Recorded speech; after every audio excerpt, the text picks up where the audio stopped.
भारतीय जनता पार्टीचा इतिहासच केसाने काळा बघाल तर भारतीय जनता पार्टीचा हा इतिहास आहे की ज्या झाडावर त्यांची वेळ वाढते की ते झाड सुकवूनच टाक. लोकसभा जिंकल्यानंतर अरविंद सावंतांना आम्ही एवढी मदत केली, पण कुठे आम्हाला त्याचं ॲप्रिशिएशन मिळालं नाही, एक साधा धन्यवादचा कॉल नाही. काँग्रेस देखील मला असं वाटतं सेना आणि मनसेच्या युतीवरती कुठेतरी नाराज दिसते, असं आपण पकडू शकतो का?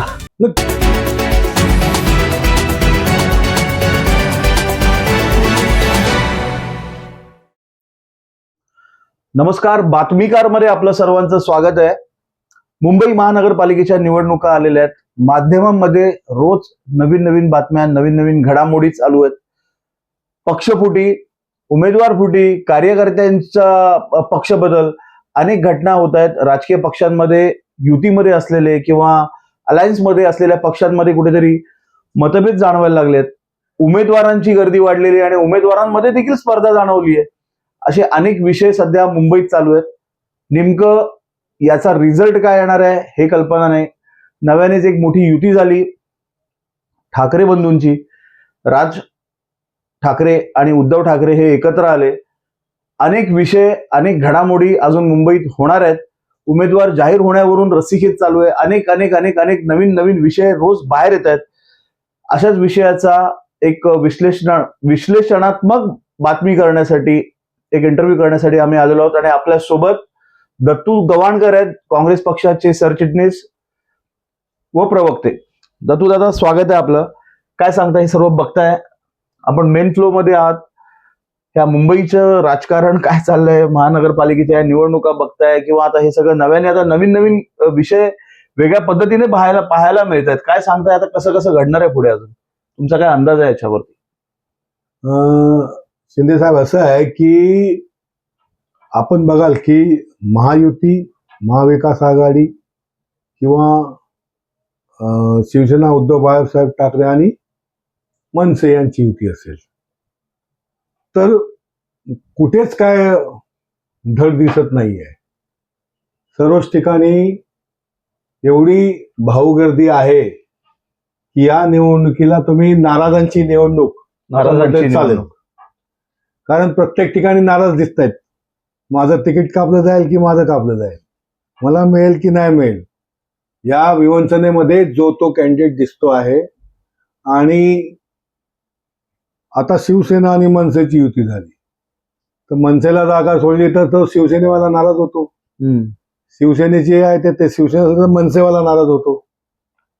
तसेच दुसरी बाजू आहे, शिंदे गट आहे आणि भाजप आहे, यांची ती स्थिती आहे. तर याच्यामध्ये नाराज लोकांचं इथे प्रमाण वाढलेलं आहे. आणि येणाऱ्या काळामध्ये मी तुम्हाला सांगतो की याच्यामध्ये बरेच लोक अपक्ष म्हणून उभे राहतील. म्हणजे मधल्यामध्ये अपक्ष उमेदवारांचा फायदा होण्याची शक्यता आहे? नाही, होऊ शकतो. आता ज्याने प्रभागामध्ये काम केलेलं आहे, 9 वर्षाचा काळ लोटला, गेली निवडणूक झाल्याच्या नंतर आता 9 वर्ष झाली, तर त्यामध्ये लोक कामं करतायत, प्रभागामध्ये धावतायत, लोकांपर्यंत पोहोचतायत, असे अनेक लोक आहेत. मग तिकीट दुसऱ्या पक्षाला गेली म्हणून त्याला जर तिथे तिकीट मिळत नसेल, लढायला मिळत नसेल, तर तो माणूस, त्याच्याकडे पर्याय असतो अपक्ष लढण्याचा. मग जर तो अपक्ष लढत असेल तर कदाचित असे अनेक वेळा आलेल्या छोटू देसाईचं उदाहरण आहे आपल्याकडे. त्यांना तिकीट दिली नाही, त्यांनी अपक्ष लढले, जिंकले होते.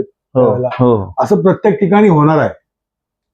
कारण असं वाटतं की मला मीच जिंकणार, माझं काम आहे. मग त्यावेळेला ते नशीब आजमावतात. तर कधी हार होते, कधी जीत होते. पण याच्यामध्ये नाराजांचं प्रमाण जास्त आहे, म्हणून मी याला म्हटलो की नाराजांची निवडणूक आहे. बरं दादा, काँग्रेसचं काय? काँग्रेस पण नाराज आहे वाटतं महायुतीच्या ह्या आता घडामोडींवरती. म्हणजे आता ठाकरेंवरती नाराज आहे असं दिसायला लागलंय. असं नाही आहे. काँग्रेसने आपली भूमिका पहिली स्पष्ट केली की आम्ही 227 वॉर्डमध्ये एकटे लढणार आहोत. बरोबर. आम्ही स्वबळाचा नारा, आणि आताच नाही, भाई जगताप ज्या वेळेला मुंबई काँग्रेसचे अध्यक्ष होते त्यांनी हेच सांगितलं होतं. पण निवडणुका नाही झाल्यात. आता वर्षाताई आल्यात. वर्षाताईंनी तेच सांगितलं की आम्ही स्वबळावरती आज निवडणुका लढवू, आणि त्या ह्याच्याशी एक कार्यकर्ता म्हणून मी सहमत आहे, आणि तो योग्य निर्णय मला वाटतो. बरोबर. त्याचं कारण तुम्हाला सांगतो की महाविकास आघाडी झाली, ठीक आहे. आता वरिष्ठ नेते आमचे ठरवतात त्याप्रमाणे राहुलजींनी ठरवलं की बाबा महाविकास आघाडी व्हायला पाहिजे, खरगे साहेबांनी ठरवलं तर त्याप्रमाणे झाली.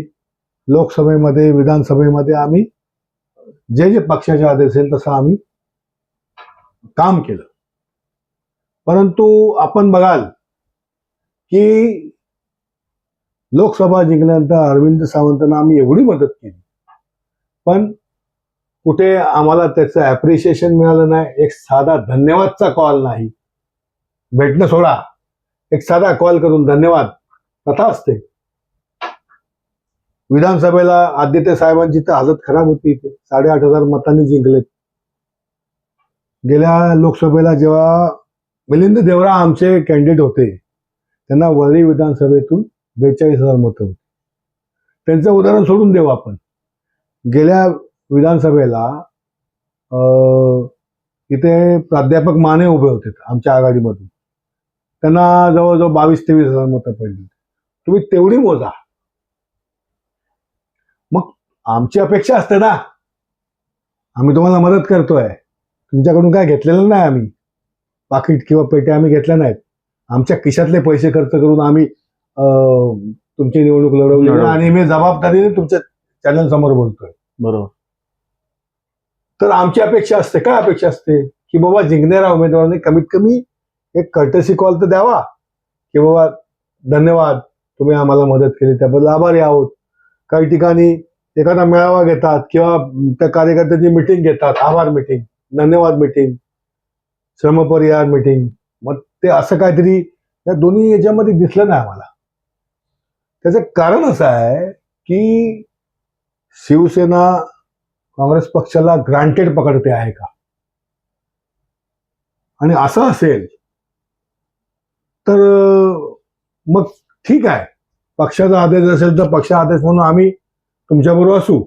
पण आमच्या खालचे जे कार्यकर्ते आहेत, छोटे कार्यकर्ते असतात, ते कार्यकर्ते फार नाराज होतात, आणि ते एकदा नाराज झाले तर ते तुमच्या बरोबर उभे राहणार नाहीत, ते तुमच्या सोबत येणार नाहीत, ते बंड करून उठतील, आणि त्यावेळेला मग तुमची हालत खराब होईल. पक्ष नेतृत्वाचा आदेश म्हणून आम्ही असो तुमच्या बरोबर, फिरू तुमच्या बरोबर. तर खालची जी फळी असते, जो वोटर आहे आमचा, तो वोटर आमचा नाराज झालेला आहे, आणि तशा प्रतिक्रिया त्यांनी आम्हाला दिलेल्या आहेत, म्हणून मी आज हे बोलतोय. आणि तुम्ही जर ग्रांटेड पकडणार असाल तर आम्ही कोणाचा पट्टा बांधलेला नाही. अहो, इथे या वळीमध्ये शिवसेनेबरोबर संघर्ष करतच आम्ही आजवर आलेलो आहोत. आमचं आयुष्य गेलेलं आहे, आणि तरी पण तुमच्या खांद्याला खांदा लावून आम्ही तुम्हाला जर मतदान करत असू तर त्याची तुम्हाला जाण असली पाहिजे. दादा, असाच एक विषय आज पुन्हा घडलाय. राष्ट्रवादी काँग्रेस वरळीतील पदाधिकाऱ्यांनी शिवसेनेवरती, ठाकरे गटावरती नाराजी दाखवलेली आहे. उद्धवजींना आता राज ठाकरे भेटले, आता यांना आमची गरज राहिली नाहीये आणि त्या पद्धतीने आमचा कुठलाही विचार घेत नाहीयेत. वरळीमध्ये आम्हाला देखील 1 किंवा 2 जागा हव्या असं त्यांचं म्हणणं होतं. तर ह्या आता नवीन विषयाला सुरुवात झालेली आहे. म्हणजे आता जे अलायन्स पक्ष आहेत तेच कुठेतरी आता नाराजीचे सूर बाहेर काढायला लागलेले आहेत. काय सांगताय? असं आहे की राष्ट्रवादी शरदचंद्र पवार पक्ष यांची त्यांच्याबरोबर अलायन्स आहे किंवा नाही, किंवा झालेली याबद्दल मला माहिती नाही. जर त्यांची अलायन्स होत असेल तर ते नाराजी व्यक्त करत असतील. परंतु माझी माहिती अशी आहे की इथे शिवसेनेचं आपल्या वरळी विधानसभेमध्ये प्राबल्य आहे. सचिन भाऊच्या नंतर ह्या ठिकाणी नंतर आदित्य साहेब. तर ही निवडणूक ते लोक जिंकलेत आणि इथे त्यांचा कार्यकर्ता आहे. परंतु शिंदे साहेब अलग झाल्याच्या नंतर जी फूट झाली शिवसेनेमध्ये, त्याच्यानंतर इथली परिस्थिती आमूलाग्र बदललेली आहे. त्या ठिकाणी मतदार विभागला गेलेला आहे, हे सत्य आहे. आणि तुम्ही 16 तारखेच्या नंतर 17 तारखेला मला तुम्ही भेटा आणि इथले निर्णय तुम्हाला कसे लागतील त्याच्यावर आपण एक मुलाखत करू आणि त्यावेळेला तुम्हाला सांगेन की काय चुकतंय. जे राष्ट्रवादी शरदचंद्र पवार पक्षाचे सन्माननीय सदस्य जे आपण सांगताय बोलले आहेत, तर मी अजून ती मुलाखत पाहिलेली नाही, परंतु असं बोलले असतील तर ती त्यांची भावना आहे ती त्यांनी तुमच्या समोर व्यक्त केली. जी भावना माझी मी व्यक्त केली बरोबर. की तुम्ही प्रत्येकाला ग्रँटेड नका पकडू. अलायन्स व्हायच्या आधी तुम्ही आम्हाला जे ट्रीटमेंट देत होतात, आम्ही तुम्हाला जी ट्रीटमेंट देत होतो ते सगळं जायज होतं. बरोबर. परंतु एकदा आपण आघाडी म्हणून लढल्याच्या नंतर तुम्ही जर असं म्हणत असाल की ह्यांच्यामुळे आम्ही जिंकलो नाही आणि किंवा आम्ही आमच्या ताकदीवर जिंकलो, तर त्यांना ते लखलाब आहे. आणि येणाऱ्या काळामध्ये आम्ही दाखवून देऊ की काँग्रेस काय आहे. काँग्रेस देखील मला असं वाटतं सेना आणि मनसेच्या युतीवरती कुठेतरी नाराज दिसते, असं आपण पकडू शकतो का? मग कसं आहे, सेना आणि मनसे यांनी युती करावी की नाही तो त्या त्या पक्षांचा आपला प्रश्न आहे. बरोबर. त्यांना आमच्या शुभेच्छा आहेत. त्यांना वाटलं जवळ आले दोन भाऊ एकत्र, आनंद आहे. त्यांनी पक्षाची युती केली, आनंद आहे. प्रत्येकाला तो हक्क आणि अधिकार आहे. आम्हाला हक्क अधिकार आहे की आम्हाला स्वबळावर या छोट्या निवडणुका असतात, लहान कार्यकर्ता लढत असतो, त्याकरता त्यांनी ते प्रत्येकाने लढावं. याच करता आमच्या पक्ष नेतृत्वाने ती निवडणूक त्यांच्या स्वाधीन केली किंवा प्रत्येक जो कार्यकर्ता या ठिकाणी जास्तीत जास्त कार्यकर्ता हा त्याने लढलं पाहिजे. बरोबर. तर तसं असताना त्या पक्ष नेतृत्वाने काय निर्णय घ्यायचा त्यांनी घेतला, आमच्या नेतृत्वाने काय घ्यायचा तो आम्ही घेतलेला आहे. त्यातून जो काय निर्णय होईल, जे काय रिझल्ट येतील, मला असं वाटतं स्वतःला की काँग्रेसच्या बाजूने फार चांगले रिझल्ट येतील. दादा, अजून एक विषय येतोय की आज शिवसेना शिंदे गटातील एका लीडरने भाजपवाले आमचा केसाने गळा कापतायत असं सांगितलंय. आता तिकडे देखील कुठेतरी खटखटायला लागलंय. म्हणजे आपापसात आता ह्या सगळ्या अलायन्स मध्ये गोष्टी पक्ष नेमकं काय काय घडणार आहे? खतखतणार, कारण भारतीय जनता पार्टीचा इतिहासच केसाने गळा कापायचा. यांची कर्मच ही आहे की ज्याच्या बरोबर हे जाणार त्याच्या खांद्यावर हात टाकणार आणि त्याचा गळा चिरून टाकणार. ही इतिहास भारतीय जनता पार्टीचा आहे आणि उद्धव साहेबांनी तो अनुभवलाय. आता शिंदे साहेब अनुभवतायत, अजितदादा अनुभवतायत आणि अकाली दलाने पण अनुभवला तिथे. म्हणजे तुम्ही देशभरात जर बघाल तर भारतीय जनता पार्टीचा हा इतिहास आहे की ज्या झाडावर त्यांची वेल वाढते की ते झाड सुकवूनच टाकते. हा भारतीय जनता पार्टी आहे. त्यामुळे शिंदे साहेबांबरोबर वेगळं काय होणार नाही, अजितदादांबरोबर वेगळं काय होणार आहे, ह्याच इतिहासाची पुन्हा पुनरावृत्ती होणार. आपण फार स्पष्ट बोलता, सडेतोड बोलता. अशाच राजकीय पक्षांच्या, राजकीय पदाधिकाऱ्यांच्या या निवडणुकीच्या पार्श्वभूमीवरच्या मुलाखती पाहत राहण्यासाठी आपण बातमीकार चॅनल पाहत राहा. कॅमेरा पर्सन अल्पेश पवारसह मी अभिषेक शिंदे, बातमीकार चेहरा मुंबईचा. मुंबईतील अशा नवीन घडामोडी जाणून घेण्यासाठी बातमीकार न्यूज चॅनलला लाईक, शेअर, कमेंट आणि सबस्क्राईब करा आणि बेल आयकॉनला क्लिक करून ऑल करायला विसरू नका.